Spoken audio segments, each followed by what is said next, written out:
I've been gathering, sounds from Serena Williams, playing tennis, and incorporating them into a beat.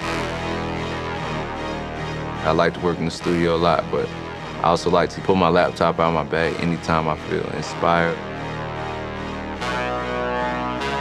I might hear something. Anything, I might see something. Ideas of music always just come to my mind.